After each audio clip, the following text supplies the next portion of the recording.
bivši predsjednik Transparency International Hrvatska.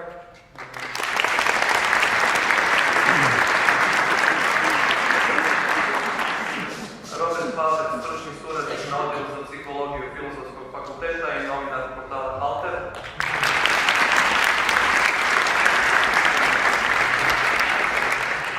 Sa moje desne strane je Hrvoje Kraljević, bivši ministar znanosti i tehnologije.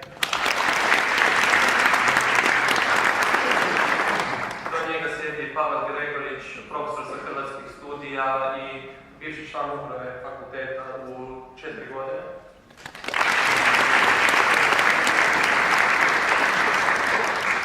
Te posljednja dama, Nikol Krijatkovski, odvjetnica studenata i profesora inicijative Filozofskog fakulteta.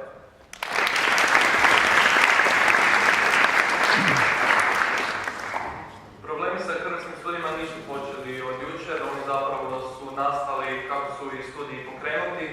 Međutim, posljednja događanja zapravo motivirala su studente iz nekoliko udruga da se organiziraju i pošalju otvoreno pismo Senatu sveučilišta sa nizem pitanja, a sve to vezano uz neke odluke koje su bile donesene u ovoj godini od strane rektora Borasa. Nažalost, bili su pozvani još neki sudionici večeras na ovu tribinu, a to su rektor Damir Boras, prorektor Ante Čović i akademik Mislav Ježić, međutim nisu se odazvali kao što je vidjeti. Te također moram napomenuti da je bio pozvan i Mario Grčević, voditelj hrvatskih studija. Tribinu ćemo otvoriti sa zapravo profesorom sa hrvatskih studija i kako sam rekao članom uprave fakulteta kao prodekana za međunarodnu suradnju u trenutku dok se radila reakreditacija hrvatskih studija, to je Pavel Gregorić. Pa eto, možemo krenuti sa time što se zapravo događalo posljednjih mjeseci i godina na hrvatskim studijama.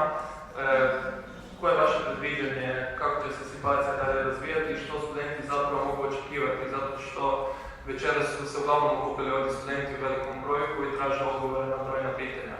Pa eto, molim vas, riječ preuzimate samo da stisnete. Hvala lijepo.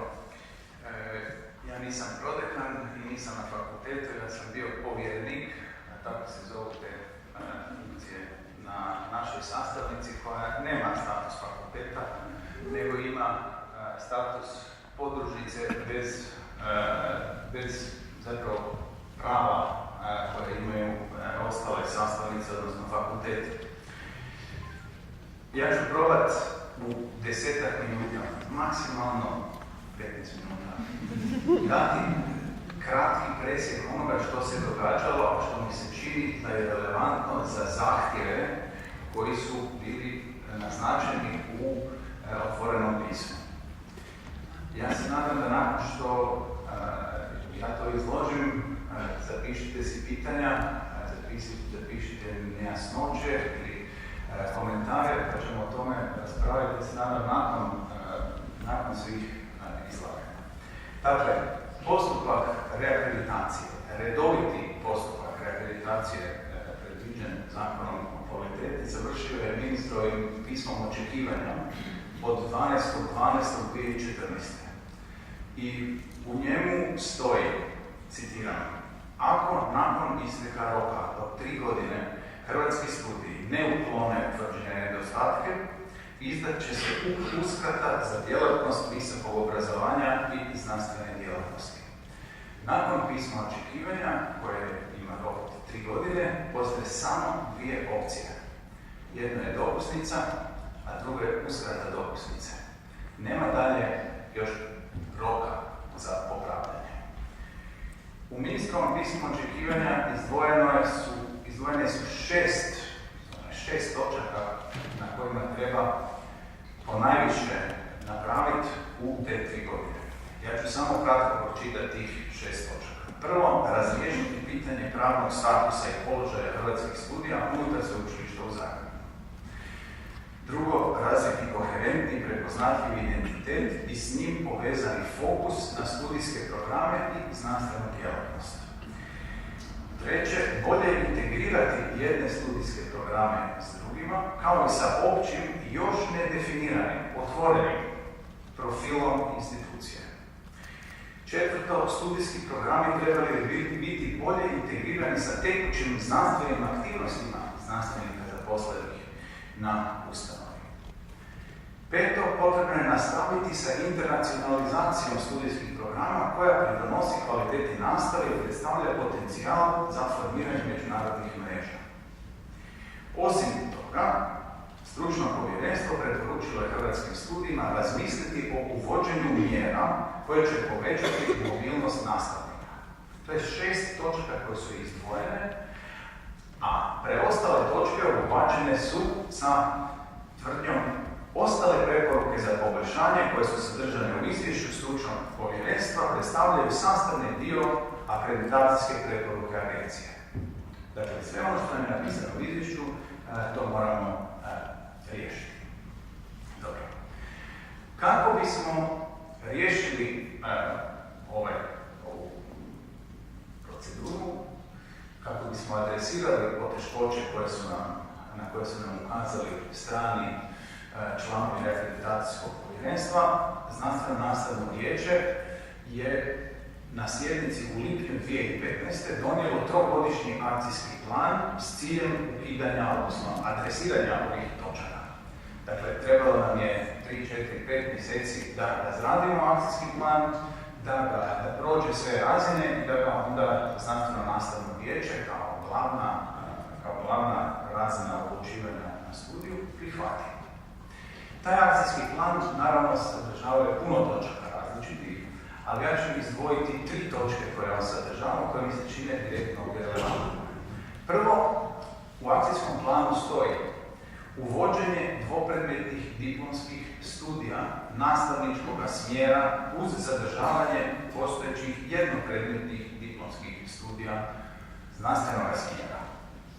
Druga točka, uvođenje novih preddiplomskih, diplomskih i poslijediplomskih studijskih programa.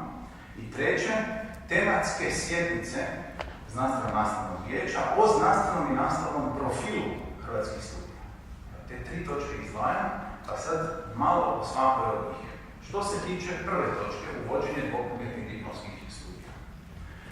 Elaborat za prijavu dvopredmetnih diplomskih studija prošla uprava je napravila i izradila u razmjerno kratkom roku i procedura je krenula u studenom 2015. U siječnju 2016. dobili smo izvješće povjerenstva pri sveučilištu o tome što trebamo popraviti. To su uglavnom bile formalne popravke koje smo trebali napraviti. Sredina siječnja, 1. veljače dolazi rektorova odluka o obustavi rada na novim programima. Dakle, 1. veljače sve stane. Što se tiče uvođenja novih studija, mi smo odmah u onoj upravi oformili radnu skupinu za izradu novog prijedloga novog preddiplomskog studijskog programa koja se sastojala od predstavnika različitih odjela i od studentskih predstavnika i napravili smo jedan prijedlog jednog novog, dosta modernog, široko postavljenog, sa velikom izbornošću i zapravo dosta jedinstvenog studijskog programa po uzoru više na američku tradiciju Liberal Arts College-a, koja je dobila vrlo pozitivnu ocjenu zaposlenika Agencije za znanost i visoko obrazovanje i dobila je vrlo pozitivnu ocjenu kolegija hrvatskih studija koji se sastoji od voditelja i svih pročelnika. Međutim, kao da se anticipirala odluka 1. veljače, na Znanstveno-nastavnom vijeću u siječnju 2016. 2 tjedna prije donošenja odluke, prilikom prezentacije tog novog programa, Znanstveno-nastavnog vijeću su neki članovi su bili dosta protiv tog programa i tražili su da se malo pričeka s tim. A eto, 2 tjedna nakon toga dolazi rektorova odluka da se stopiraju izrada dalje novih studijskih programa i popravljanje starih. Što se tiče trećeg, tematskih sjednica, mi smo imali 22. ožujka 2016. tematsku sjednicu posvećenu u cijelosti znanstveno-nastavnom profilu i unutrašnjem ustroju naše sastavnice. I tu je jednoglasno prihvaćen dokument koji kaže, citiram, hrvatski studij dalje će razvijati se i profilirati na temelju dvije komponente koje se međusobno nadopunjavaju. Prva komponenta je proučavanje hrvatske kulture, jezika, povijesti i društva kao sastavnica hrvatskog kulturnog i nacionalnog identiteta, mi trebamo zadržati i tako dalje. Druga komponenta je poticanje interdisciplinarnosti u daljem profiliranju svih studijskih programa i znanstvenih istraživanja, kao i interdisciplinarno profiliranje cijele ustanove. Pa je tako prijedlog, imali smo nekoliko prijedloga za ime ustanove, koje su 4 prijedloga, pored jednostavnosti imena, su bila prijedlog Fakultet hrvatskih studija, Fakultet interdisciplinarnih i hrvatskih studija, pa Fakultet hrvatskih i interdisciplinarnih studija, pa Hrvatski studij, Fakultet društveno-humanističkih i interdisciplinarnih studija. Rektorovom odlukom od 1. veljače osnovan je odbor za rješavanje pitanja pravnog statusa znanstveno-nastavnog profila i ustroja hrvatskih studija, i to bez suglasnosti znanstveno-nastavnog vijeća koje je donijelo ovu odluku 22. ožujka. Također, rektor je u travnju imenovao voditelja hrvatskih studija, čiji je program zapravo bio najmanje usuglašen sa ovim odlukama od 22.3. sa tematske sjednice.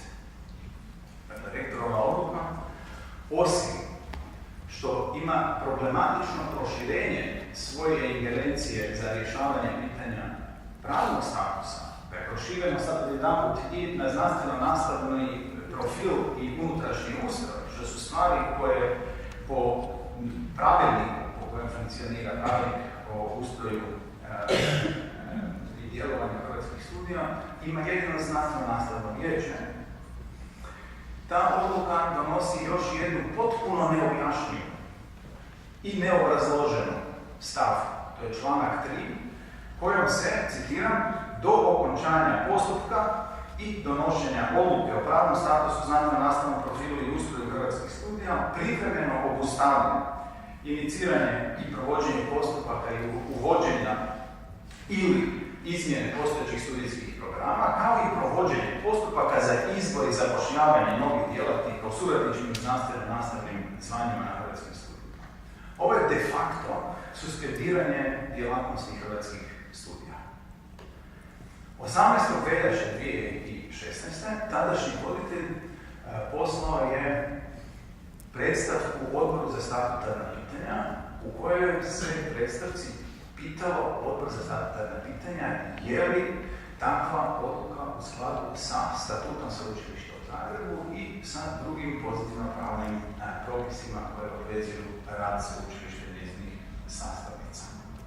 Mi smo 29. lipnja tek dobili nešto što izgleda kao odgovor Odbora za statutarna pitanja. Zapravo dobili smo izvod iz zapisnika sjednice Odbora za statutarna pitanja od 5. svibnja, iz kojeg je nekome skromne inteligencije poput mene teško razlučiti što je njihovo stajalište, osim što su utvrdili da ne mogu doći do osnivačkog akta hrvatskih studija, pa ne mogu govoriti nego samo vrlo generalno. A to generalno što su rekli je da mi dobro čitamo što su ingerencije znanstveno-nastavnog vijeća, ali isto tako slične ingerencije ima i statut, ima i senat prema statutu Sveučilišta u Zagrebu. Rektorovom odlukom o izmjeni i dopuni odluke o pokretanju postupka je specificirano da će taj postupak završiti do konca akademske godine. Dakle, do 30. rujna 2016. godine. U tih 9 mjeseci, koliko je odluka bila na snazi, zadana rokom koji je unutra specificiran, ako se ne varam, taj odbor sastao se samo fakult, nije donio niti jednu preporuku, niti jednu odluku, niti jednu naznaku, niti jedan naputak. 9 mjeseci. Bili su zaokupljeni stvarima koje se događaju na Filozofskom fakultetu, od 9 mjeseci je jako dugo vrijeme, pogotovo za odbor koji ima koliko 8 ili 9 članova. Dakle, nije da moraš baš sakupiti 500 ljudi da nešto odlučiš. Dakle, izravne štetne posljedice ove odluke su to što studenti dvopredmetnih preddiplomskih studija niti iduće godine neće moći nastaviti svoje dvopredmetne studije na diplomskoj razini. I to neće moći jedino na hrvatskim studijima od svih sveučilišta u zemlji, gdje naravno postoje jednopredmetni studiji, ali dvopredmetni studiji kakvi postoje na preddiplomskom se nastavljaju i na diplomskoj razini. Kod nas to nije slučaj. Druga štetna posljedica je to što 2 postupka izbora u znanstveno nastavno zvanje docenta su obustavljena tijekom postupka retrogradnim uskraćivanjem, odnosno povlačenjem rektorove suglasnosti za raspisivanje tih mjesta. Znači, rektor dade suglasnost, ministarstvo dade suglasnost, postupak se pokrene, donese se odluka, rektor povlači svoju suglasnost. Nakon čega je potpuno neizvjesno sad koji je status, šta je sad sa tim postupcima, što je sad s tim ljudima, što je s tim koeficijentima, što je s tim radnim mjestima, smijemo mi računati na njih ili ne smijemo u osmišljavanju programa dalje studijskih. I naravno još jedna velika izravna štetna posljedica je to što je izgubljena ovih 9 mjeseci plus minus tjedan ovdje, mjesec i pol nakon toga, izgubili smo 1/3 roka koji nam je dan u ministrovom pismu očekivanja za otklanjanje onih 6 vrlo krupnih problema koje smo u roku 3 godine trebali otkloniti. Izgubili smo 1/3 vremena. Svemu tome još je doprinio i postupak, odnosno način na koji je novi voditelj hrvatskih studija imenovan u travnju, koji nije bio u skladu sa niti dobrom akademskom praksom, niti dosadašnjom praksom, niti nije bio u skladu sa procedurom. Budući sam rekao da neću govoriti dulje, ako će biti pitanja oko problema sa procedurom imenovanja novog voditelja, ja ću rado to predložiti. Hvala puno. Žao nam je da nema i voditelja hrvatskih studija, da oni nisu možda sudjelovali u ovoj raspravi. Molim vas samo kratko recite kada ističe rok od 3 godine? 12.12.2017. Eto, hvala. Idemo sad malo na lijevu stranu i do drugog dijela ekipe. Imamo jednu veliku ruku za njih. Profesor Haber. Stručni suradnik. Stručni suradniče. Vi ste zapravo sa Filozofskog fakulteta i vjerujem da neću pogriješiti ako kažem da su hrvatski studiji vama konkurencija na neki način i da postoji jedan povijest odnosa između filozofskog i hrvatskih studija koji se može tumačiti kao, ajmo reći, buran. Koji je vaš pogled na stanje na hrvatskim studijima i kako vi gledate na njihov status? Da li oni trebaju postati fakultet i kako vi dišete po tom pitanju? Ja ne mogu u ime fakulteta to govoriti, jer nisam delegiran u ime fakulteta za tako nešto, ali ono na čemu mi možemo sada svakako se naći u zajedničkom interesu, a to je naprosto poštovanje zakona. To je ono što se sada očigledno sa rektorata ne poštuje i tu je nešto što bi svako razuman trebao naprosto podržati. Ne znam, mogu bi to ovako možda šalju tu naš odnos ispričati. Ok, jesmo u nekom konkurentskom odnosu, možemo to reći sportskom rječniku nekakvi rivali možda na nekakvom planu, ali mislim da unutar tog takvog rivalstva najviše što može biti dozvoljeno možda neki drugi faul, a ne nezakonite nekakve radnje koje bi mogle u ovom čumezu bilo koje strane, nećemo reći pogledati, nažalost, ovo nezakonitosti, nažalost, štete jedne i druge strane i mislim da nam to naprosto zajednički interes sada riješi. Tu bi o tom ne bi puno elaborirao, mislim da nije tema sada odnos Filozofskog fakulteta i hrvatskih studija. nisam delegiran od fakulteta da o toj temi pričam, tako da ne bi, mogu bi samo svoje vlastito mišljenje iznositi. A kako gledate na pravno stanje na hrvatskim studijima, odnosno ono što se njima događa, ono u što smo bili uvedeni, vjerujem da ste bili upoznati sa stanjem i prije?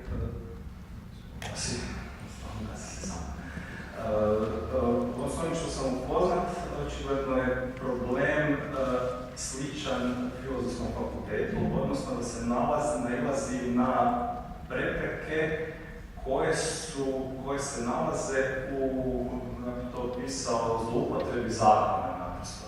Nalazimo se jedni i drugi u situaciji gdje se naprosto zloupotrebljava zakon, ne bi li se nekakvi interesi progurali i na jednom i na drugom fakultetu, koji definitivno nisu interesi pojedinih tih fakulteta, odnosno sveučilište, rektor prvenstveno i ljudi oko njega, očigledno guraju nekakve interese koji naprosto pod krinkom autonomije nekakvog sveučilišta, ne znam kako bi to u stvari i opisao, tamo se priča o nekakvoj autonomiji sveučilišta, mi se to sve više izgleda kao autonomija kršenja zakona. I naprosto smjer kojim se ide zbog tog tako doslovno brutalne zloupotrebe zakona naprosto nije dobar. Ne znam kako, tu mi je teško odgovoriti na stvari koje su izvan nekakvih institucija. Nalazimo se da smo u čudnoj situaciji i naši studenti i studenti sa hrvatskih studija, gdje smo u situaciji umjesto da se studenti bune protiv nekih zakonskih uređenja, da se bune za nekakve promjene u boljem smjeru, sad smo svi stjerani u situaciju da se u stvari bunimo, da bi u stvari sustav uopće profunkcionirali kako bi se mogli buniti za nešto bolje. Mislim, ne znam kako bi to uopće takvu situaciju opisao.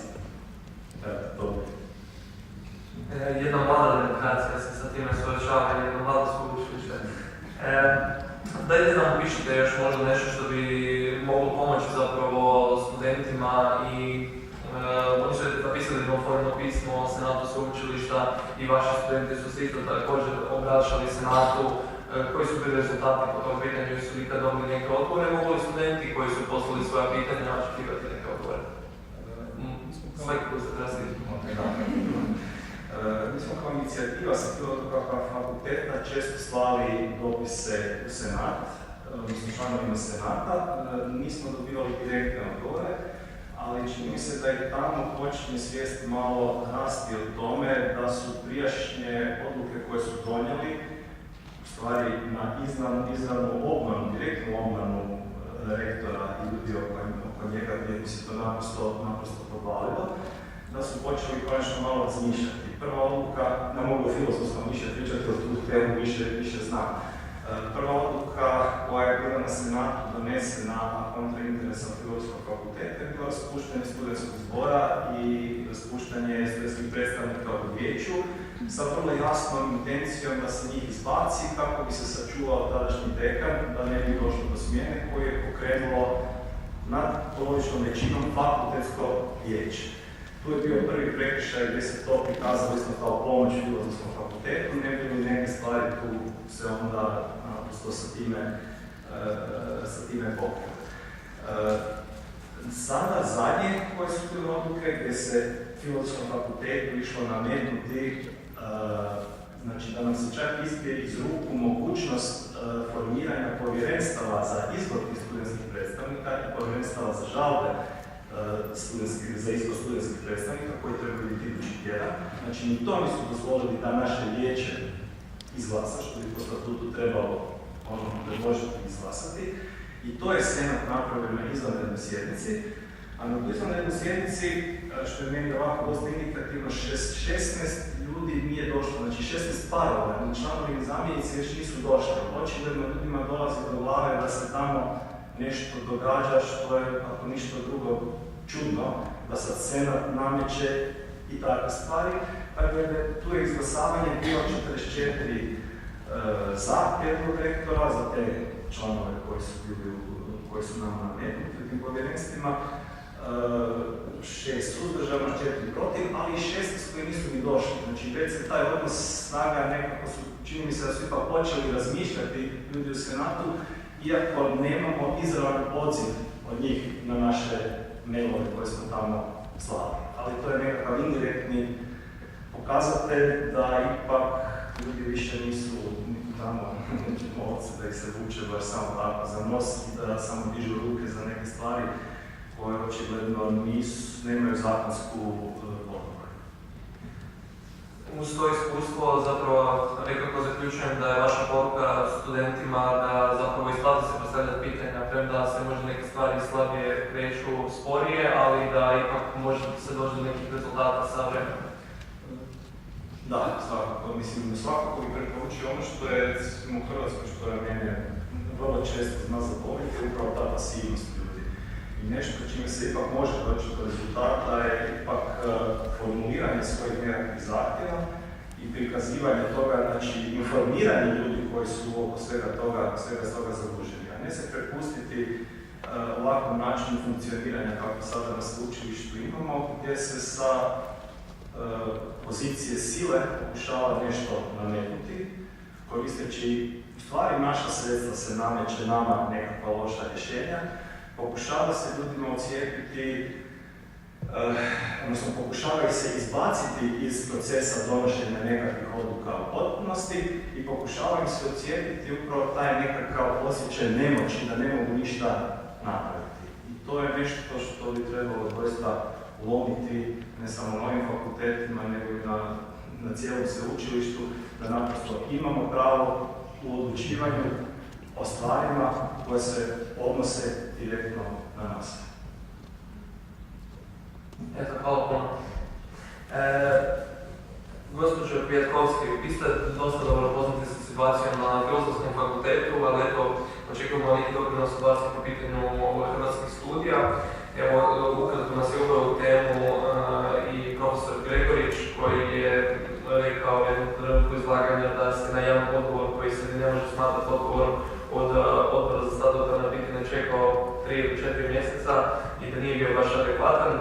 Kako sveučilište reagira na svoje statutarne odgovore, na svoje pravne pitanja, koliko zapravo, kako komentirate cijelu situaciju i niz pravnih odluka koje su dovele do ovog stanja na hrvatskim studijima, konkretno što se tiče i izbora novog voditelja? Moram priznam da se nisam prije bavila ovakvom materijom i opet sam se uplela nešto zanimljivo. I u principu sam došla do zaključka da je i Zakon o znanstvenoj djelatnosti, statuti i razni pravilnici, da su oni jako lijepo napisani i mogli ih funkcionirati, ali kao što sam rekla na tribini Filozofskog fakulteta, imate posla sa živim ljudima i onda i najljepši i najbolje napisani zakon i pravilnik neće funkcionirati ako se ljudi ne žele držati toga ili ne shvate samo svrhu i smisao zakona. Znači, trebalo bi uvijek kod tumačenja nekakve odredbe krenuti od samog smisla i svrhe zašto je to neko donio i napisao, a ne koristiti to kao mogućnost ostvarenja nekakvog svog osobnog interesa ili interesa nekakve grupe. I u principu je ovo isto jedna problematika, pa nije slična problematici Filozofskog fakulteta, ali mislim da je nekakav isti model ponašanja i nije jednostavno lijepo vidjeti meni neko pravniku, a neko čovjeku da se neko igra s ljudskim životima, radi se ipak o studentima, o djeci i njihovim roditeljima koji su porezni obveznici i to sve skupa plaćaju. I moram priznati da je ono što sam ja vidjela kao veliki nedostatak cijele te zakonske regulative, da vi u stvari nemate kad se pojavi problem, bilo tumačenja nekog zakona, bilo pojedinca koji tumači i koristi poziciju moći, da nemate neko adekvatno rješenje da brzo riješite tu situaciju, nego ste osuđeni na pisanje i dopisivanje, traženje mišljenja od Ministarstva znanosti, traženje Ministarstva mišljenja od savjeta sveučilišta, niko vam ne odgovara, evo podnesci koji su odlučivani početkom 9. mjeseca koji se tiču Filozofskog fakulteta nema odgovora niti od Ministarstva znanosti, niti od savjeta sveučilišta, što mislim da je u krajnjoj liniji neprimjereno ponašanje, a opet nemate neku nekakvu adekvatnu reakciju koju možete poduzeti, osim da se obratite hrvatskom sudstvu, što nije baš najbolja ideja, jer to opet traje u nedogled. Iznijeti će se možda nekako pametno rješenje, ali na kraju svi ovi mladi ljudi trebaju znati šta njih čeka, da li je pametno da su oni upisali studij, nije pametno da li da možda nađu neko drugo rješenje. Tako da nema nažalost jednostavnog odgovora na sva ova vaša pitanja. Istovremeno se tu pojavljuje problem da se vi uvijek možete, kad imate neku poziciju moći, sakriti iza toga, to je moje tumačenje zakona, nisam ja ništa loše mislila, ja sam to samo tako protumačio, da nemate niti sankciju za loše protumačenje zakona. I to se u stvari sad dešava i kod rektora i kod senata.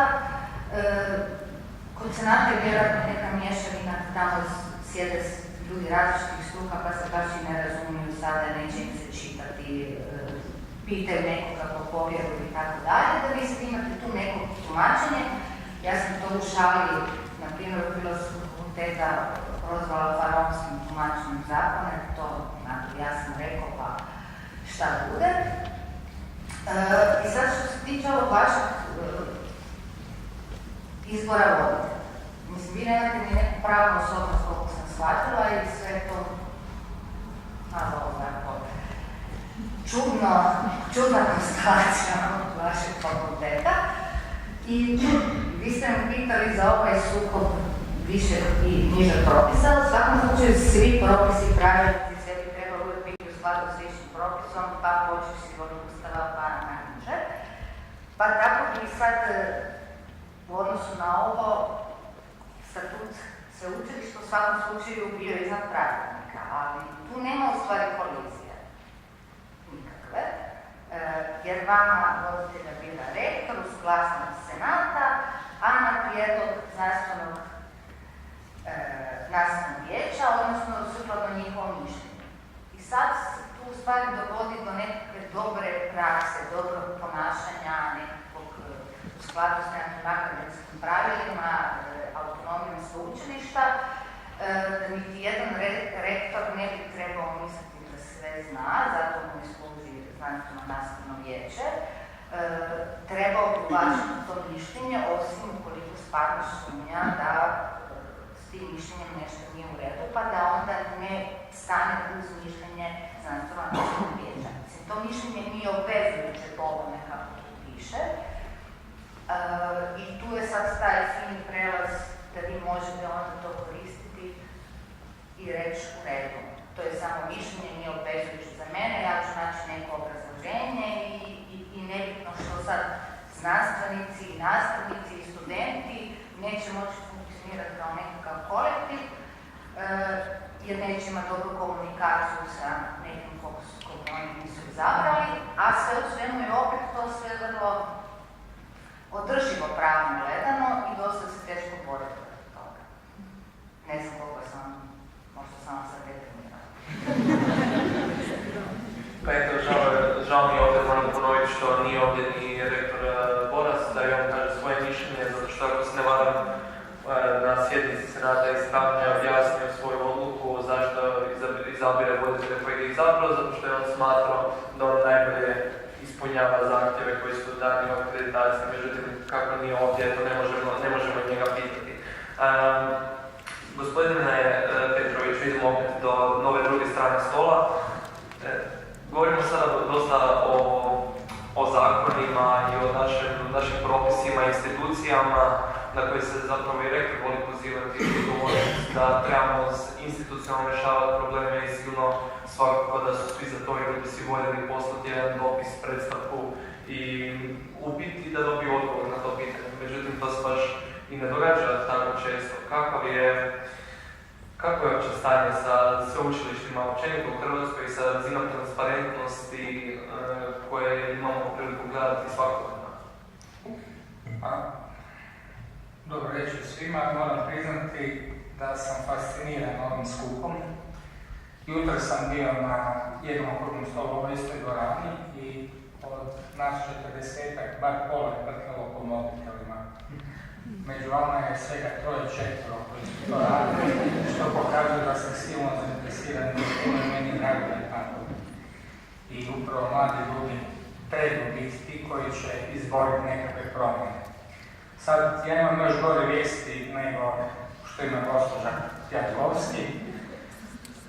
Naime, ovdje je temeljni problem što vrlo često u Republici Hrvatskoj ljudi kojima se povjeri provođenje zakona misle da su iznad zakona. I ti ljudi se onda ponašaju kao da oni sami određuju što će činiti, a što neće i praktički ih nije puno briga, odnosno kako mogu parafrazirati kolegicu Pjatkovski, oni faraoniziraju propise sebi u korist. I to je ta loša vijest. Ja vidim iz svega što je rečeno da netko u rektoratu je odlučio na svaki mogući način opstruirati hrvatske studije. I to je veliki problem, jer rektorat ima moć, rektorat ima mogućnosti, resurse i na kraju krajeva rektorat ima i vremena. Vi imate rok do rujna 2017. godine. Ja se nadam da će se stvari ipak malo promijeniti. Doći ću za 2-3 rečenice do toga kako to učiniti, to jest kako mislim da se to može učiniti, no u svakom slučaju ono najgore u ovoj situaciji da vam nedostaje vremena. U cijeloj priči ono ključno je definirati, to jest precizirati tko ima koristi od toga. Bavim se korupcijom u Hrvatskoj zadnjih 20 godina i vjerujte mi, stvari su vrlo jednostavne. Kad god se zbiva nešto neobično, nešto što nema veze sa zakonom, nešto, da kažemo tako, nešto što smrdi, onda netko želi izvući nekakvu korist. Tko ima koristi od toga da našteti hrvatskim studijima? Ja ne znam, to znaju bolje ljudi sa hrvatskih studija, no ono što je definitivno mi pada na pamet, to je da je isto tako bitno da ljudi koji odlučuju ne bi u sukobu interesa. Konkretno, treba postaviti pitanje radi li netko u rektoratu nešto što bi njemu odgovaralo, njemu ili njegovom fakultetu ili njegovom bivšem fakultetu, odnosno nekoj osobi s njim povezan. To je prvo pitanje. Kad se makar nasluti odgovor na to pitanje, onda treba tu osobu to pitati. Konkretno, ja bih inzistirao na postavljanju pitanja svakog koje smatram legitimnim i bitnim. Znači, zbog čega je imenovan voditelj takav kakav je imenovan? Zbog čega su mijenjani kriteriji? Ta pitanja treba slati na sve adrese koje su relevantne za priču. Jesu li to članovi senata, je li to rektor, je li to, ne znam, prorektor? To je apsolutno nebitno. Svakome tko može imati veze treba postavljati pitanje. I naravno dobra stvar je ako se uspije cijelu priču podići na nekakvu javnu razinu, jer dobro, ovo možda malo može zvučati grubo, ali svaki put puno se bolje u mutnom vode, odnosno u mraku. Onog trenutka kad se pojavi svjetlost, po mogućnosti da to budu reflektori, a ne samo svijeća, iznenada opada entuzijazam ljudi koji nastoje činiti nešto protuzakonito, odnosno progurati nekakvu svoju ideju i ostvariti nekakav svoj partikularni, obično sitni interes. I to je ono najveće moć. Zakon o pravu na pristup informacijama imate, adrese možemo naći i pitati ćemo. Jer jednostavno, ovo je, ja sam na vlastnom koži osjetio koliko je u Hrvatskoj sustav loš i koliko otvara mjesta, to jest na koliko mjesta se pojavljuje nekako diskreciono tumačenje propisa gdje osoba koja bi trebala provoditi zakon, taj zakon tumači tvrdeći da ne piše da mora biti bijelo, znači može biti i crno. Ne, nije. Međutim, nažalost, sustav nam je takav kakav jest i tu treba puno upornosti, volje i sreće. Ja se iskreno nadam da ćete imati i da ćemo, ja ću naravno u sklopu svojih skromnih mogućnosti učiniti sve što mogu da pomognemo da se ovdje stvari stjeru na čistac, jednostavno zato jer to nije u interesu samo studenata hrvatskih studija i samih hrvatskih studija, nego je to i zato da se netko sjeti za godinu, dvije slične stvari raditi sa, medicinskim pravom ili fakultetom. Ja ga zovem elektrotehničkim, jer tako se zvao kad sam ja studirao, sad je fakultet elektronike i računarstva. I upravo zato ne dajte se.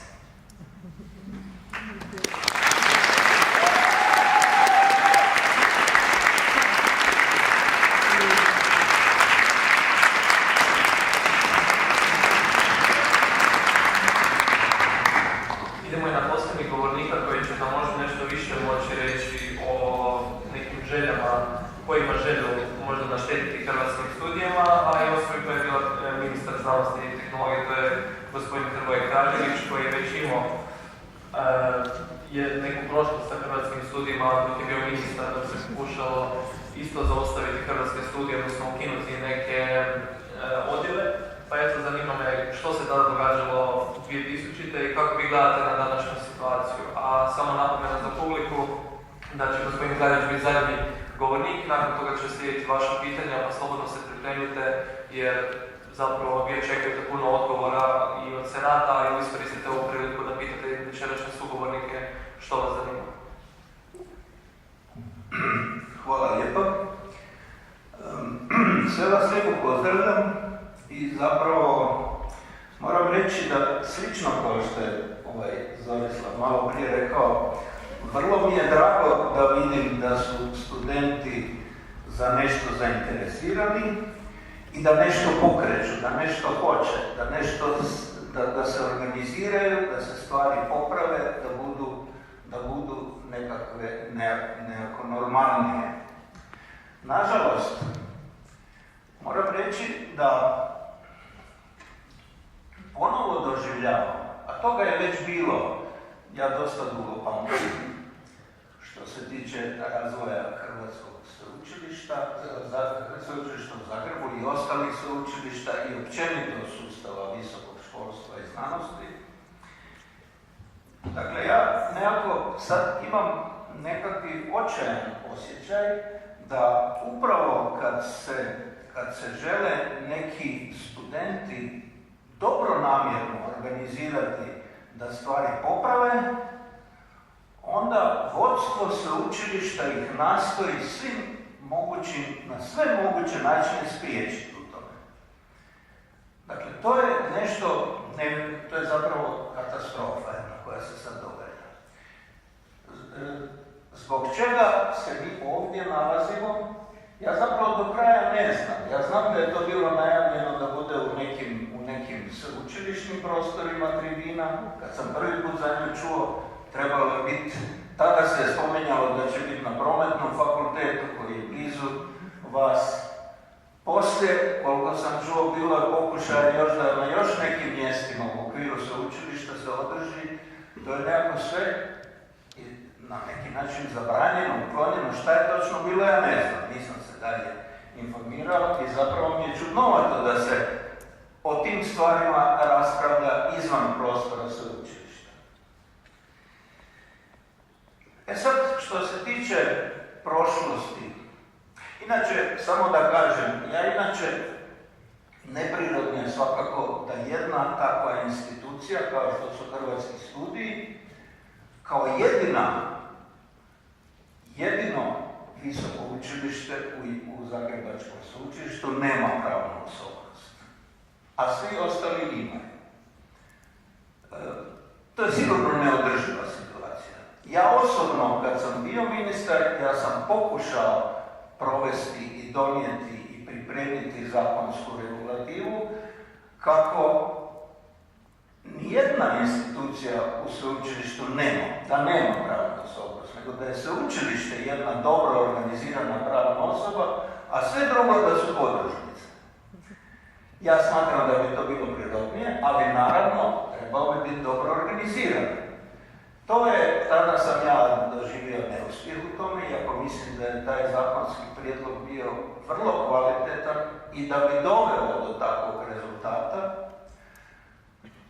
Za razliku od ovog sada po kojem ja mislim, iako ga je pisao poznati pravnik, ovaj sadašnji zakon, mislim da je katastrofalan i da je zapravo napisan vrlo vješto na način da se čuva status quo, da ljudi, jedna mala grupa ljudi može na loš način upravljati sveučilištem.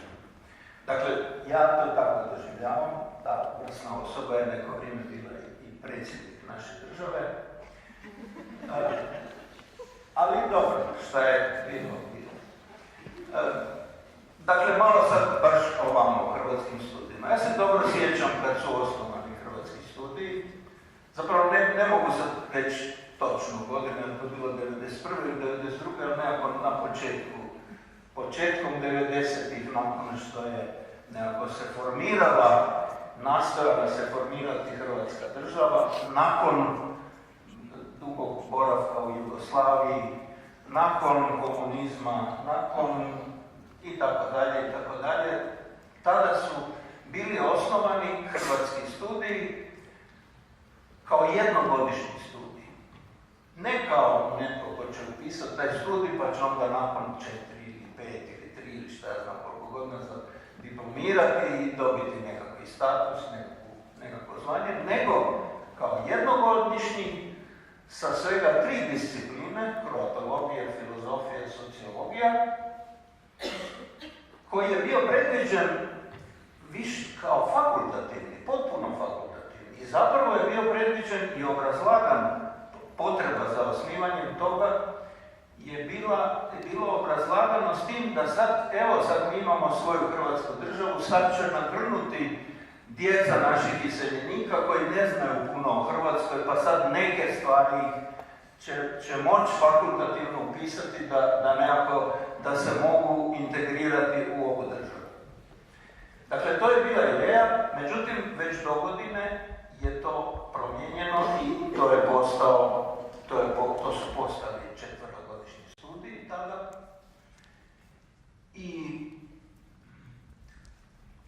I tada je meni, ne tada, nešto, nisam ja to u prvi čas razumio do kraja, motiv osnivanja hrvatskih studija, ali kasnije sam shvatio da ti koji su tada osnivali, a jedno od tih imena čini mi se da piše ovdje, Ante Čović, manje više se nisu ovdje spominjali imena, ja to baš ne volim, ja više volim reći ime, pa šta. Dakle, on nekako je obrazlagao da je to, da zapravo, da sad to filozofski fakultet koji ima te discipline, on je nekako ispremrežen sa jugonostalgičarima, sa Srbima, sa komunistima, sa ljevičarima koji sad nećemo i tako. Mislim, nekako, pa sad idemo nešto normalno osnovati naše hrvatsko, a onda malo pomalo ćemo ono tamo ugasiti. Dakle, ja doživljavam da je to bio motiv tada. Međutim, ti koji su tada osnivali, nekako su ipak, ti hrvatski studiji su zaživjeli i ti su nekako otpali od tamo, nisu uspjeli tamo zavladati na tim hrvatskim studijima, pa su se oni onda okrenuli drugom, da nekako pokušaju ih ugušiti. I kad sam ja postao ministar 2000. tada je bila vrlo jaka akcija i malo nakon toga odnosno otprilike u isto vrijeme je rektor postao Jeren, koji je nekadašnji ministar znanosti bio prije. Tada je 2001. kod za upis 2001. na drugu, za tu školsku godinu, je sveučilište u Zagrebu, Senat sveučilišta u Zagrebu, je donio odluku da se ne upišu svih 6 studija koji su tada postojali, nego samo 3. I to ova 3 prvotna, koje su kroatologija, sociologija, filozofija, a ona ostala 3, tada su to bili psihologija, novinarstvo se tada zvao taj studij koji se sad zove, čini mi se, komunikologija kod vas, i šta sam rekao, psihologija i povijest, ta 3, da se naprosto ne odobri upis, tada da je kvota 0. I tada sam ja to spriječio u tom trenutku. Možda način na koji sam to spriječio, možda bi, da je nekako bilo vremena, može biti da bi pod pritiskom nekih sa sveučilišta Ustavni sud rekao da to nije bilo u skladu sa autonomijom sveučilišta. Možda i nije na onaj način kako se to loše i krivo shvaća autonomija danas. Dakle, autonomija kao možemo raditi šta hoćemo i nemamo nikakve odgovornosti. To sigurno nije autonomija i nije tako zamišljena i nije to ideja, nije to duh Ustava. No tada ja sam zapravo objavio u novinama oglas o upisu i odobrio sam upis s određene kvote za upis i na ona 3 studija. A obrazloženje moje je bilo da nije proveden po tadašnjem zakonu postupak ukidanja studija. Jer tada je, da bi se neki studij ukinuo, trebalo je tadašnje Nacionalno vijeće za visoku naobrazbu, jedno tijelo koje je tada postojalo, ono je trebalo nakon evaluacije donijeti takve vrste mišljenja. Sad, naravno, sveučilište bi moglo reći, pa ne može neko državno tijelo nama ništa određivati jer mi smo autonomni, pa mi odlučujemo da nećemo sad upisivati studente. Ali eto, ja tada sam odobrio i onda upravo su se održali svi studiji. Sad, ja moram reći da zapravo ne znam da li će biti svjetla vaša budućnost. Eto, ne znam, ali nadam se da ćete vi ustrajati, da ćete se sve bolje i bolje organizirati, jer to je jedini način da se nekako neka normalnija situacija na sveučilištu bude. Ovo sveučilište nije na dobar način organizirano, ono se može reorganizirati kad bi za to postojala neka volja, ali kod mnogih na sveučilištu baš naprotiv ne postoji takva volja, nego baš se želi da bude tako loše organizirano. Nažalost je tako. Ovo što ste vi spomenuli da vam se čini da nekako dolazi do savjesti nekim članovima Senata da nisu baš neke stvari dobro odlučili prije pod utjecajem i pritiskom rektora i tako nešto. Ja nažalost to ne vidim tako. Ja mislim da tih 16 koji nisu došli, a ne znam koji su to, da naprosto nisu, da im se ne da gnjaviti, pa vide to taki, nema utjecaja, pa onda ni ne dođu. Ja ne mislim da nije. Evo, a i nije točan podatak da je bilo 44 za, a 10-ak protiv, 4 suzdržana, šta je znam, bilo je ukupno onih drugih, dakle bilo ih je ukupno 50, a 44 za. A za drugu odluku ih bilo samo još 48, a 47 je bilo za. Dakle, nekako ogromna većina Senata je izglasala odluke koje evidentno svakom sveučilišnom nastavniku moraju biti evidentno da nisu u redu, pa i protuzakonito neke. Dakle, eto, ja vrlo rado ću odgovoriti. Tada je isto postala nekakva studentska buna, naravno u vezi sa pokušajem ukidanja nekih studija na hrvatskim studijima, jer naravno oni studenti koji su na drugoj godini, a sad se ne upisuje prvo, a oni su upisali drugu. Šta se sad oni mogu misliti? Je li to neko odlučio da ovaj studij koji mi studiramo ne valja? Pa zato. A nije donesena evaluacija i nije zaključeno da ne valja. Nego je to bila samo odluka, ne, mi to nećemo. Samo ona prva 3 koja su počela tamo idu dalje, a ove 3 ne.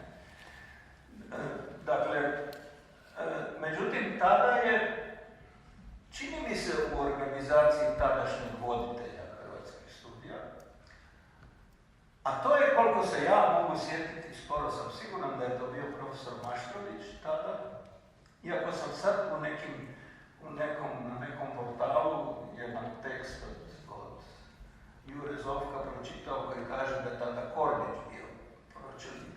Eto, ja ne znam, meni se čini da je bio Maštrović i on je bio član Senata i tada su se u dvorištu sveučilišta, kad se raspravljalo na Senatu u hrvatskim studijima, u dvorištu se okupilo otprilike ovakav broj vas, ali nekako oni su bili sa zviždaljkama i trubama i tako i zapravo nastojali ometati u trenutku kad se nešto određeno događa na sjednici Senata.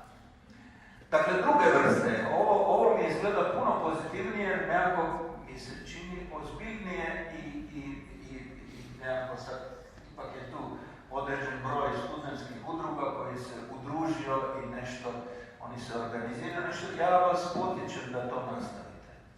Inače sam od jedne osobe zaposlene na hrvatskim studijima, ne nastavne osobe,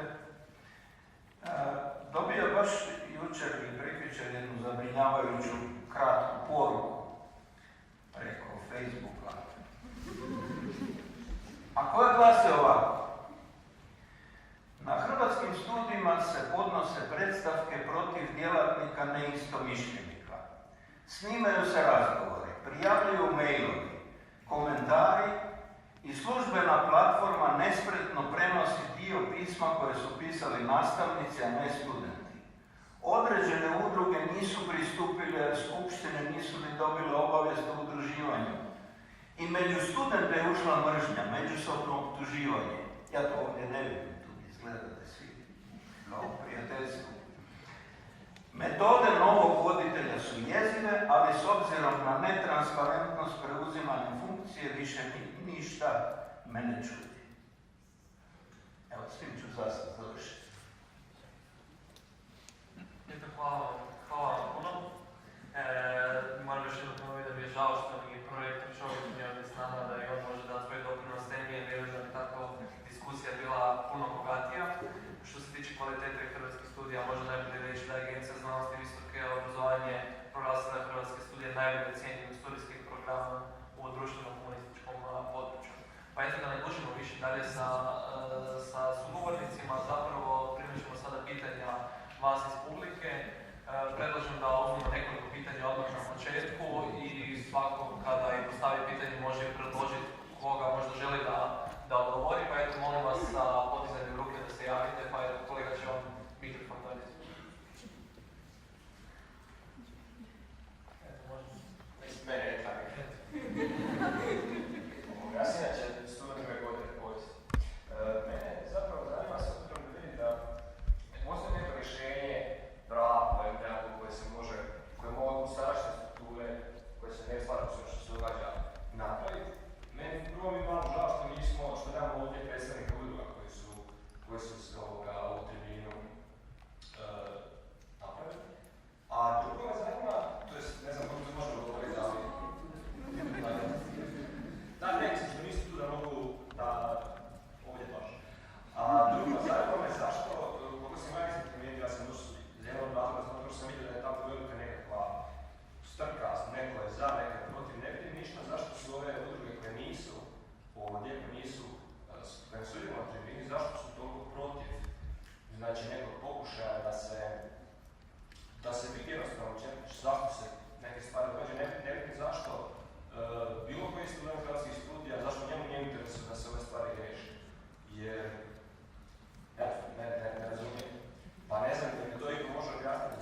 proizvede polarizaciju na ustanovi, jer vam kažu ne možete raditi dalje na programima, ne možete zapošljavati s polarizacijskim koeficijentima, ne možete napredovati, ne možete raditi ništa što je predviđeno vašim akcijskim planom koji morate riješiti stvari da biste ispunili pismo očekivanja.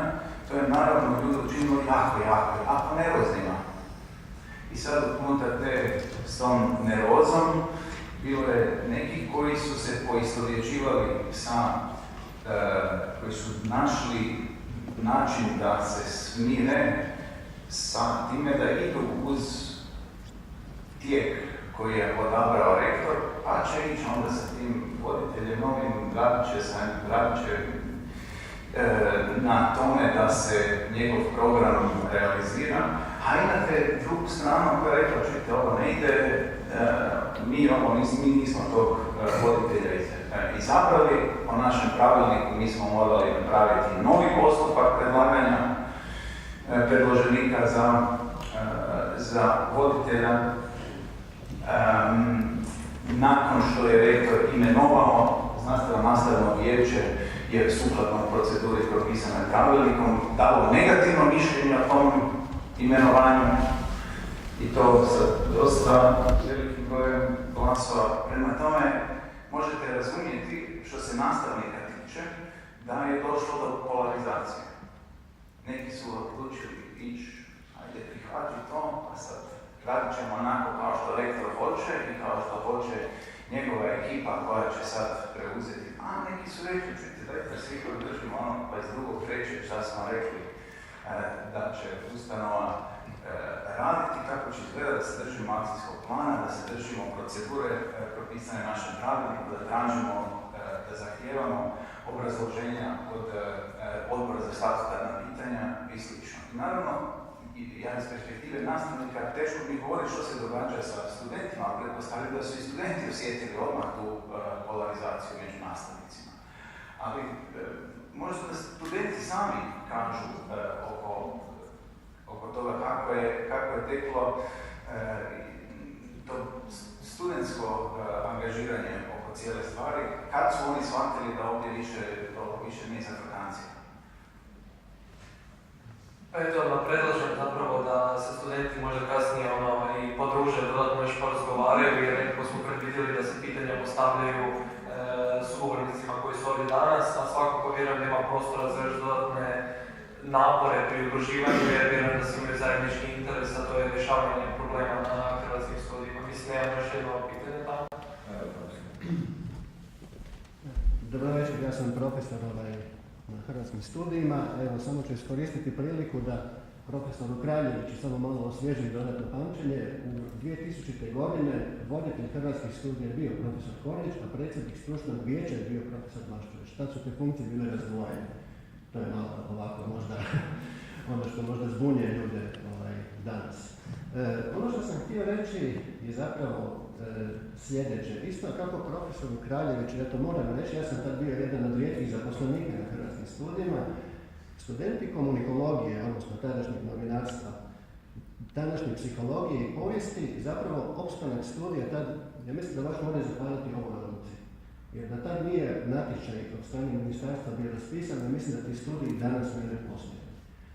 I jedna stvar koju sam htio reći zapravo, koja čini mi se da nije bila spomenuta u izlaganjima, pogotovo u tom izlaganju, je činjenica koje su zapravo je dobro poznate, da su hrvatski studiji imaju nedostataka, ali su usprkos tim nedostacima bili proglašeni u reakreditaciji najboljim visokim učilištem u području društvenih i humanističkih znanosti u Republici Hrvatskoj.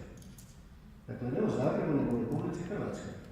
I utoliko je čudnije da sveučilište pogleda i kaže, vidite kako je jako dobro ovo učilište, umjesto da prepusti da ljudi koji su vodili tu ustanovu i radili na njoj, da oni završe taj postupak, da oni jednostavno to blokiraju, paraliziraju i uvode potpuno nove ljude, ad hoc imenovane, koji bi sada to trebali završiti.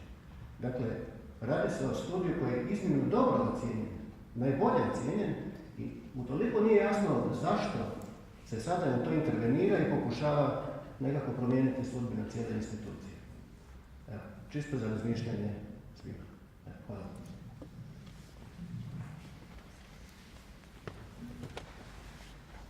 Da li je to pitanje? Evo, da mogu ja kratko samo komentirati situaciju, pošto ako nekako pitanje slobodno u prekinicama, da komentiram situaciju koja se tiče prostora gdje se održava jedan gospodin Kraljević spomenuo. Dakle, mi smo uputili službeni poziv našem voditelju Grčeviću, gdje on obrazložio dosta nejasno način, mislim, ja smatram, to je moje osobno stavište, da mi imamo pravo postaviti pitanja i da se ta pitanja, pošto gospodin Kraljević, trebaju rješavati u prostorijama sveučilišta, odnosno našeg fakulteta. Nama je ovim postupkom, ja to tako shvaćam, uskraćeno pravo govora i informiranja o tome što se događa na našem fakultetu. Dakle, to nije jedino, ja sam dobio dojam, mi smo tražili na više fakulteta, sveučilište u Zagrebu, nama je uskraćeno na tim fakultetima, nekako dobio se dojam da nas žele referirati objektivno, da se očito nešto čudno događa. Evo, to je samo bio komentar na pitanje gospodina Kraljevića. Evo, nekako pitanja, samo neka vidite uko. Gospodine Petrović, vas je uvijek. Rekli ste da vam stavljamo pitanja i da pokušamo dobiti odgovor na to. Koliko ja znam, ovo je sve izašlo već u medije, već dosta ljudi upoznato sa problemom, ali očito gospoda kojima bi trebali postaviti pitanja se ne žele pojaviti, ne žele se očitovati o tome. I kako da mi riješimo zapravo taj problem i se nas ne sluša. Najkraće, upornošću. Budite dosadni, drugačije ne ide.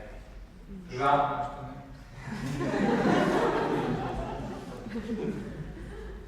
Inače, ovako slični sistem je bio u Saboru, mogu reći da mi je na Povjerenstvu za sukob interesa bilo da sedi tu i tamo. Dobro, to je ovako digresija. Gledajte, ovo kad je dao profesor malo za razmišljanje. Kome smete u hrvatski studij? Kom su hrvatske studije konkurencija? Koji bi to fakultet bio na sveučilištu? Je li možda s tog fakulteta netko bitan u rektoratu? Ne znam. To je. Nitko, evo, kratko, vrlo kratko. Svatko voli biti ugledan. Svatko voli biti doživljen kao pristojan čovjek koji poštuje propise. Kada ga podsjetite jedan put, dva put, tri put, pet put, jer vjerujte, svaki upit kad dođe na e-mail nekog rektora ili nekakvog prorektora, svaki telefonski poziv, sve to ima utjecaj, vjerujte. Ja sam trošio energije na ljude koji su, nadam se barem, puno bezočniji bili nego što je to u akademskim krugovima i kojima je to isto tako smetalo. A nitko neće biti baš toliko bezočan da nakon što mu se kaže 5 puta da ima prste u pekmezu, da se dalje pravi da svira glavitu stvar. Ako mogu, samo da ne zaboravim, jer nažalost tek sam u godinama da mi se dogodi da zaboravim, ako ne kažem odmah. Ovo da su to bezočniji neki krugovi nego što je u akademskoj zajednici. Nažalost, ja moram reći da ja u akademskoj zajednici vidim užasno bezočne lobije, strahovito bezočne lobije. I jedan od tih je sad tu prisutan, nije prisutan kao osobe, ali prisutan je oko tog problema. Nažalost, moram reći da u taj isti lobby spada i sadašnji ministar. Još kratko, samo jednu kratku intervenciju na ovo. Ljudi o kojima govorimo, znamo, koje Čović, Boras dolaze sa Filozofskog fakulteta, ali iste probleme na Filozofskom fakultetu sa njima imamo i mi. Znači, to nisu reprezentativni primjerci Filozofskog fakulteta. Da se razumije, mogu bi pričati za dugo vremena o tome kako su destrukciju napravili na Filozofskom fakultetu sa kojekakvim stvarima. Tako da mislim da je tu neka šira slika oko svega toga, da se naprosto misli društveno-humanističke znanosti zatrti.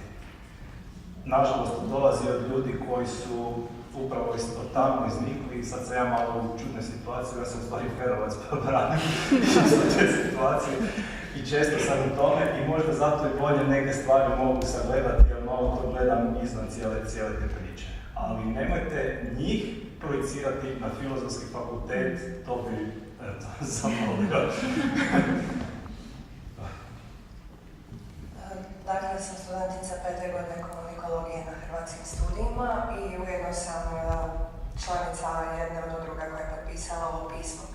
Mi smo u pismu se dotakli jednog problema, a to je da profesor Ježić i profesor Čović, koji će na prilično direktan način utjecati na odluku koja će odrediti daljnju budućnost hrvatskih studija, su već u prošlosti imali određene sudske sporove, bilo sa Hrvatskim studijima kao ustanovom, bilo sa djelatnicima hrvatskih studija.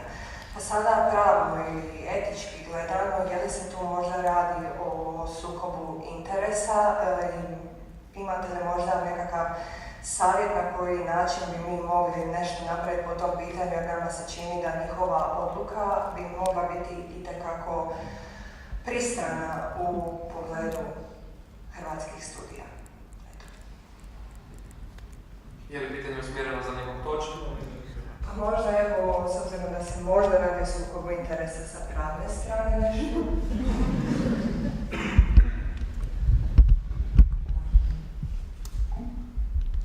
Neke profesije moraju paziti na sukob interesa u svakom slučaju. Ali nisam sigurna da bi ovdje vi dobili pravnu bitku, jer je to opet nekakva moralna kategorija koja neko društvo ima ili nema. Malo smo ako zajedno s pitanjima i netko može imati mišljenje o nečemu, da li neki studij treba egzistirati ili ne egzistirati. Mislim da sami njegovim mišljenjem ne bi on bio u sukobu interesa, da ne bi smio biti član nekog povjerenstva koje bi o tome odlučivalo. Ali u svakom slučaju možete donijeti onda zaključak kuda cijela stvar ide, pa možda možete poduzeti onda neke korake druge vrste da do toga ne dođe. To vam je eventualno nekakva indicija zašto se cijela stvar dešava. Ali da bi vi pravim putem mogli izboriti da se netko od njih ne bi mogao osjetiti u nekom odboru koji će odlučiti što će biti sa hrvatskim studijima, mislim da tu ne bi još imali neku šansu. Ali kažem, to je nekakva opet moralna kategorija koju imate ili nemate i na koju u svakom slučaju da trebalo jako ukazivati i vjerojatno bi mogli postići onda nekakav dobar rezultat, ali kolega Zorica će to puno bolje. Pa zakonski nisu u sukobu interesa, jer naš zakon o sprečavanju sukoba interesa se odnosi samo na dužnosnike i samo eventualno i rektor obuhvaćen zakonom. Međutim, s etičke strane, ja ne znam, postoji na sveučilištu nekakav etički kodeks. Ja sam htio citirati 3 stavka. Članak 7 stavak 2 etičkog kodeksa sveučilišta u Zagrebu. Članovi sveučilišne zajednice ne smiju zloupotrijebiti svoj autoritet i ne smiju dopustiti da osobni interesi i odnosi rezultiraju situacijama koje mogu utjecati na mogućnost objektivnog prosuđivanja te etičkog i profesionalnog obavljanja radnih obaveza. Članak 22 stavak 1. Svi članovi sveučilišne zajednice trebaju izbjegavati sukobe interesa. Sukob interesa mogu uzrokovati, na primjer, obiteljski odnosi, blisko prijateljstvo, intimne veze, antagonizmi i sl. Članak 7 stavak 1 istog kodeksa, svaki član sveučilišne zajednice treba se ponašati u skladu s načelom jednakosti i pravednosti na način koji isključuje svaku diskriminaciju za sklapanje, uznemiravanje i iskorištavanje. Mislim da je to dosta.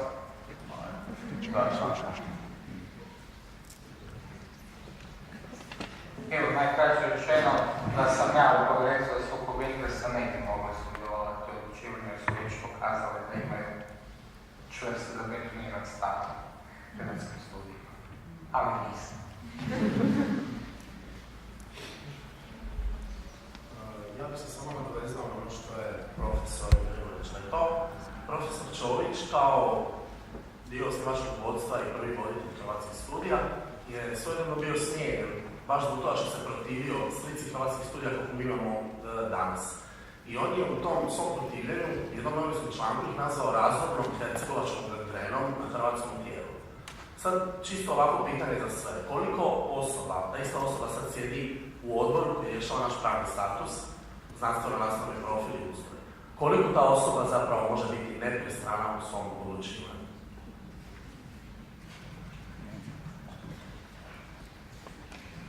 Mislim da je bilo više pitanja ovako za razmišljanje, ali mogu ponoviti da mi je žalao što nije druga strana ovdje da se može očitovati na sva ova pitanja.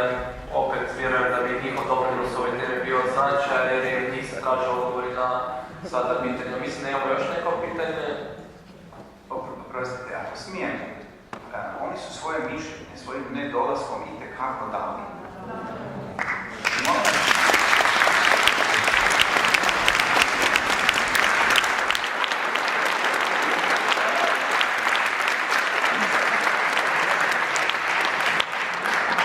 Ljudi, ovdje je vrlo jasna poruka. Mi nemamo šta razgovarati.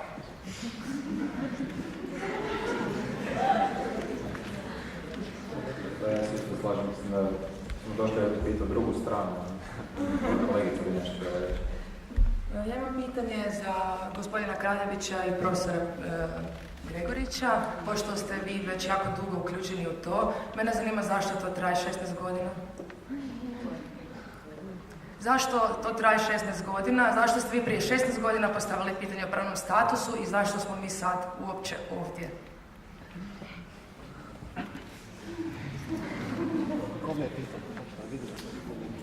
Obojci. Ko god hoće. Pa zašto traje općenito situacija da je sveučilište katastrofalno organizirano, zato jer nekim ljudima odgovara da bude tako i da mogu odlučivati u korist nekih svojih ciljeva. A da ne bude organizirano kao normalna sveučilišta u naprednom svijetu. Dakle, to je tako kod nas, nažalost, i to se uspijeva. To nije vezano uz neku određenu stranku političku. Apsolutno nije. Ti ljudi koji žele status quo, da se ništa ne mijenja, ti ljudi koji tako djeluju su u raznim strankama. Oni koji jesu, a neki nisu. Dakle, to nema veze sa nekakvom političkom orijentacijom, apsolutno.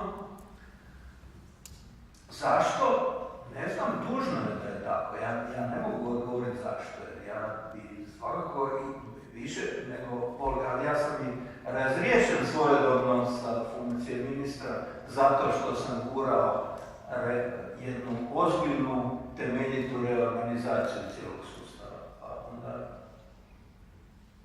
zato jer su ti drugi koji to ne žele bili jači.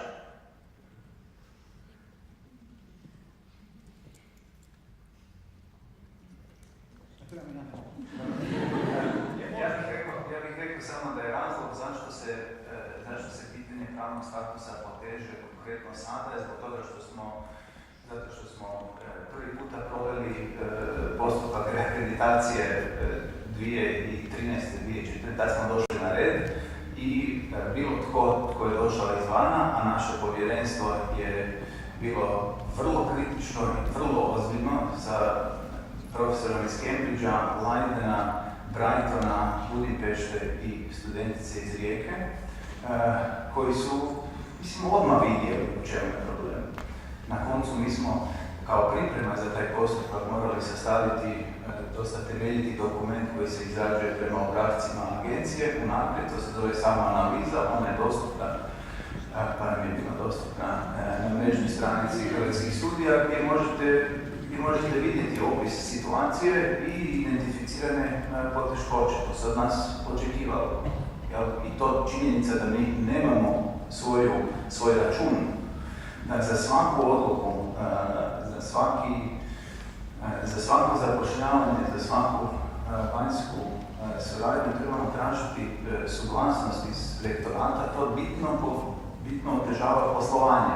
A da ne kažem u kakve smo se situacije znali naći kada doznamo sasvim slučajno da nam je porezni nadzor utvrdio revizijom da imamo na naš račun u sklopu računa, podračun Hrvatskih studija u rektoratu imamo 3,5 milijuna kuna duga, o čemu nismo bili uopće obavješteni i to smo doznali nekoliko tjedana nakon što je istekao rok za žalbu. Kao nemojte se ništa imati do mi to. A mogu nam bilo kada obradu napraviti. A vrlo jednostavno radi se o iznosu koji je generiran neskladom između Ministarstva znanosti i porezne uprave oko toga kako treba, Ministarstva financija oko toga kako treba naplaćivati vanjsku suradnju. Dakle, mogli bi to predočiti, mogli bi intervenirati i objasniti o čemu se radi. Ali ne možemo jer nemamo pravnu osobnost.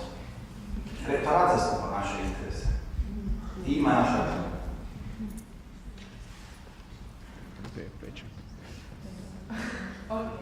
Ja služila, tu svi jako puno pričaju da se treba nešto promijeniti to, ali kada se nešto promijeni ako ljudi koji su krivi za to sve nisu mogli?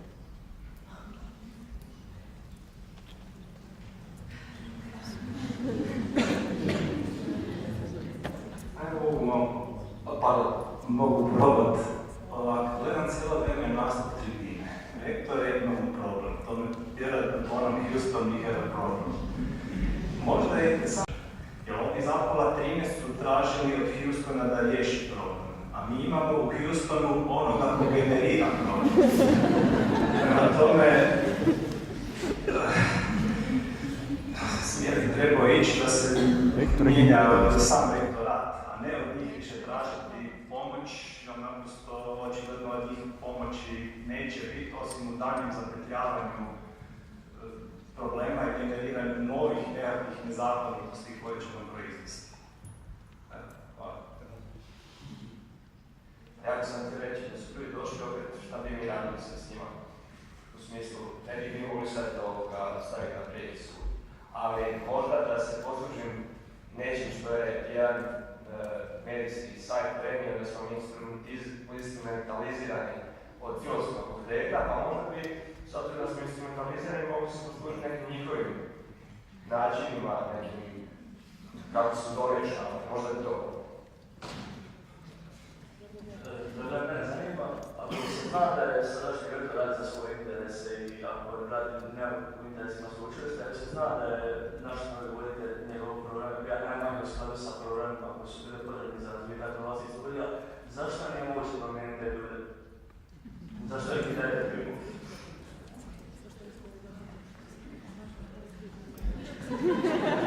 Čuli su sveučilišni putevi. Ali promijeniti, ali kad vidite da oko prijedloga za koje sigurno svi vide da nisu u redu, pa ipak ogromnom većinom glasaju za. I sad, samo ti ljudi mogu promijeniti, a očito ne žele. Pa onda je to problem. Dakle, ovdje postoji problem. Imamo problem, to je sasvim sigurno tu, ali to se možda može riješiti javnim pritiskom, javnim djelovanjem. I zato ja vas potičem djelujte, kao što je govorio i Zorislav. Apsolutno, nikako drugčije. Ne možete vi sad reći, sad će ti koji su izabrali rektora vidjeti da su on krivo radi, pa će se ili prorektora nekog ili šta ja znam, njih će se smijeniti, imenovat će se drugčiji odbor i tako. Neće kad upravo ljudi naprosto takva je organizacija loša. Pa Pa evo, skoro nam je isteklo vrijeme, primit ćemo još nekoliko pitanja, ali molim vas da neka budu kratka i onda ćemo zaključiti tribinu. Pa evo ovdje jedno pitanje vezano uz sastanak koji su imali naši pročelnici sa rektorom nedavno, gdje je onako između redaka bilo možda naslučeno da će se neki smjerovi kod nas ukidati. Sad konkretno, što sa onim studentima koji završe te smjerove i kada u budućnosti oni budu imali diplomu za nekakav studij ili smjer koji više ne postoji? Što u tom konkretnoj situaciji, kakve posljedice zapravo ti studenti mogu imati? Još pitanja, da uzmemo sve sad za kraj. Ja bih zapravo komentirao ovdje pod ovom nekome pitanju na svijet jedna borba, da zapravo ovu svijetu se odigrava Pleven, tako na Filozofskom fakultetu, ako se ne varam. Pleven je zapravo primjer direktne demokracije, znači jedno mjesto, jedan forum gdje mogu doći svi zapravo zainteresirani. Pa možda je zapravo ovo što je mladi kolega bi malo prije spomenuo, možda i srijeda je ta već početna točka gdje se svi relevantni akteri koji prepoznaju taj problem objedinjuju i radimo zapravo zajednički pritisak. Mogu samo uskočiti. Mi ne bi neke stvari uspjeli bez pritiska napraviti ni koje su bile odlukom Ustavnog suda jasne. Znači to bez pritiska ne bi u ovoj državi prošlo. Znači naprosto se mora raditi pritisak čak i za to da se neke zakonske odredbe poštuju. Je apsurdna situacija, znam, ali naprosto se mora tim putem ići.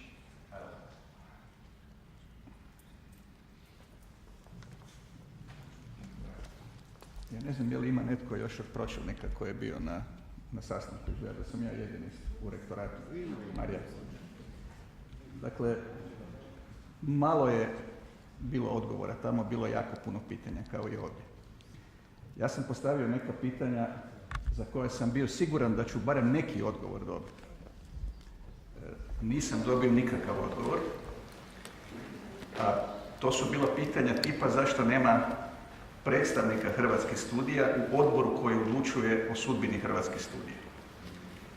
Jer mi imamo članove Hrvatskih studija tamo koje si je rektor, odnosno prorektor, su si izabrali i stavili u taj odbor. Mi nismo imali mogućnost kao znanstveno-nastavno vijeće, kao najviše tijelo, kao što je Pavel rekao, Hrvatskih studija, birati naše ljude u taj odbor koji uzgred ima 8 ili 9 članova. Dakle, čak ni ta 3 člana nismo mogli izabrati. Bio je jedan član, recimo to tako, naš predstavnik, bez sumnje da jest, to je prošli voditelj u prošlom mandatu, profesor Talanga. Sad više ni on ne predstavlja nikoga. Iako je zanimljivo da nije imenovan novi voditelj u taj odbor, nego je ostao stari, to isto nešto jako čudno. Dakle, evo, to je bilo jedno od pitanja na koja smo mi slušali odgovor 10 minuta, ne znam da li drugi koji su bili na sastanku dijele moj dojam, ali nikakvog suvislog odgovora nije bilo, osim da je rektor uočio da se mi sami međusobno ne možemo dogovoriti i da nemamo jedinstveni stav i zato on imenuje svoja 3 čovjeka u taj odbor. Što je nevjerojatan odgovor zato što taj problem ima vjerojatno svako tijelo koje ima više od 2 člana. Zato su stari Grci izumili većinsko odlučivanje. Dakle, mi kao vijeće nismo imali tu mogućnost birati svoje predstavnike u taj odbor koji bi ipak onda kontrolirali što se u tom odboru događa. Ovaj tjedan je navodno, odnosno prošli tjedan je navodno trebao biti održan, ja ne znam je li održan jedan sastanak odbora. Konačno. Trebao je biti održan sastanak odbora. Ja ne znam je li održan, ali je čudno da mi nastavnici ili članovi znanstveno-nastavnog vijeća i studentski predstavnici u tom vijeću o tome nisu obavještavani. Dakle, ispada kao da je to neki tajni odbor koji donosi neke odluke iza zavjese, kao u miru, da mogu oni donositi svoje odluke, a da mi o tome pojma nemamo. To je još jedan problem. Ima ih još, ali ne bih dalje uzurpirao pažnju.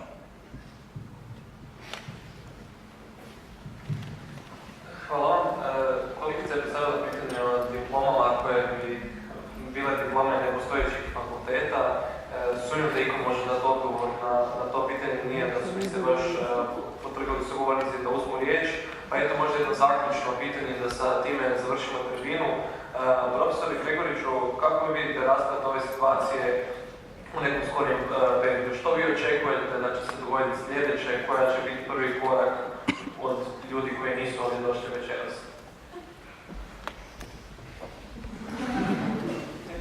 Teško mi je reći, mislim da je ovo jedna jako fluidna i nepredvidiva situacija.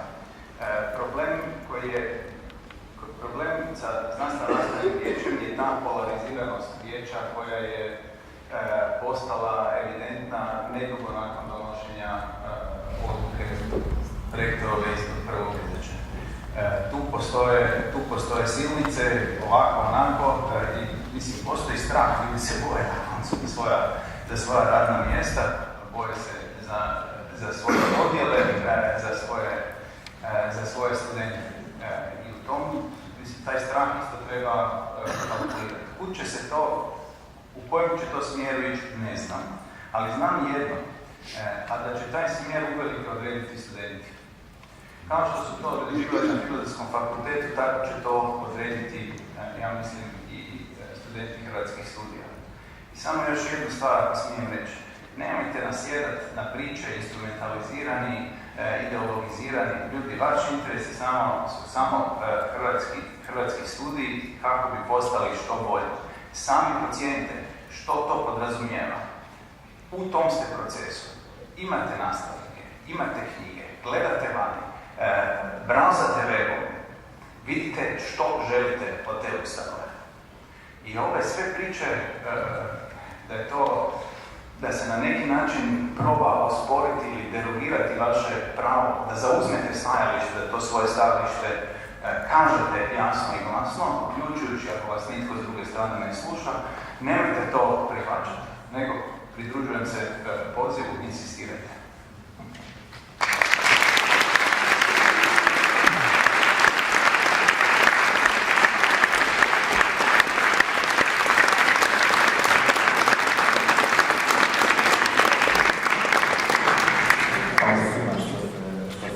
Ja bih samo htio zaključno reći, navedati se ono što je profesor rekao, znači udruge koje su pokrenule ovo što se proziva, kao što vidite, nas nije nekolicina. Mi nismo lutke ljevičarskih političari, ili ne znam kako nas nazivalo, mi samo želimo imati svoj fakultet, potrojjedan. I evo, zahvaljujem svima koji su ovo organizirali. Meni je jako žao što ovdje, nažalost, ako dobro vidim, ispravite nešto, ne vidim predstavnike studentskog zbora. Ja sam jedan od članova, novo izabran, ne znam točno po kojim kriterijima. Dosta stvari nije jasno. Nažalost, moraju se čupati, trgati. Ja sam na svojoj koži isto osjetio da na drugoj godini fakulteta saznam da ja zapravo ne idem na fakultet. Stvari se moramo se trgati za informacije, vidjeti da netko nas želi jednostavno spriječiti, tome ima neki svoj interes. Pa sve pozivam na zajedništvo i pozivam i studentskih zbora, odnosno predstavnike studentskog zbora, koji nažalost nisu ovdje, na suradnju, jer ja vjerujem da svi imamo iste interese i druge udruge također. Nije mi jasno da ne vide da se ovdje ne radi nijakoj političkoj instrumentalizaciji ili nečem sličnom, tako da mislim da nam je svima interes jednak. Evo, hvala lijepo.